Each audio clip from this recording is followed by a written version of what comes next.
government is a bunch of corrupt thieves. They are rapists.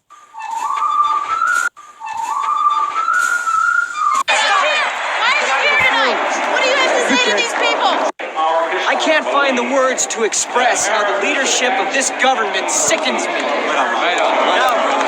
People say if you don't love America, then get the hell out. Well, I love America. We love the people of America very much, but when it comes to the government, it stops right there. The government is a bunch of corrupt thieves. They are rapists.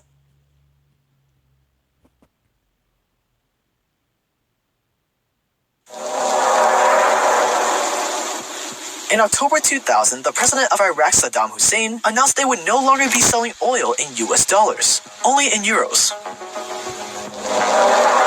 Which on the surface is an innocent change. What's the big deal? The big deal is that Iraq has the 5th largest petroleum reserves in the world, and in the 2000s it had become the world's 5th largest oil producer. So when Hussein decided to start selling oil in euros instead of dollars, the US wasn't too happy. By February 2003, he had sold over 3 billion barrels of oil for 26 billion euros. A month later, the US invaded Iraq. My fellow citizens, at this hour, American and coalition forces are in the early stages of military operations to disarm Iraq, to free its people, and to defend the world from grave danger. In an operation ironically called Operation Iraqi Freedom.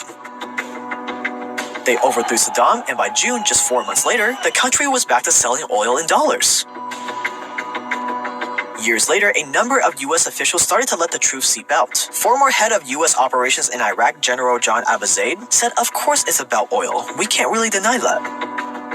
Former Fed Chairman Alan Greenspan wrote in his memoir that, quote, "I'm saddened that it's politically inconvenient to acknowledge what everyone knows. The Iraq War is largely about oil," end quote. And former Defense Secretary Chuck Hagel said the same in 2007. Quote, "People say we're not fighting for oil. Of course we are," end quote. Venezuela, 2002.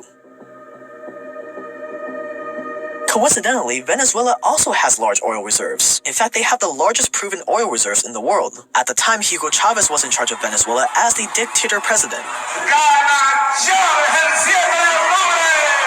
But Chavez, a die-hard anti-American leader, was about to make the same grave mistake that Saddam Hussein made. He planned to start selling oil for euros instead of the mighty American dollar. Well, we can't have that now, can we? So in 2002, the US backed a coup against Chavez, which ultimately failed, but it crippled the country and its economy. Empires are built on oil. Yet despite having the largest oil reserves in the world, today Venezuela is one of the poorest economies in the world. Do other factors play into that? Many. We talked about a few of them on this channel before. But going against the US is probably a big no-no. Libya, 2009.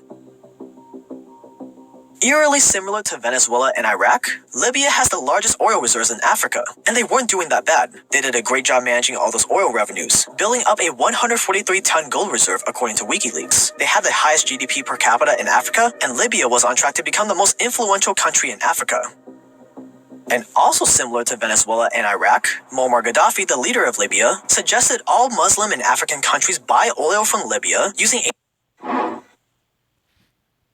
I want them to hear the truth tonight. The government is a bunch of corrupt thieves. They are rapists.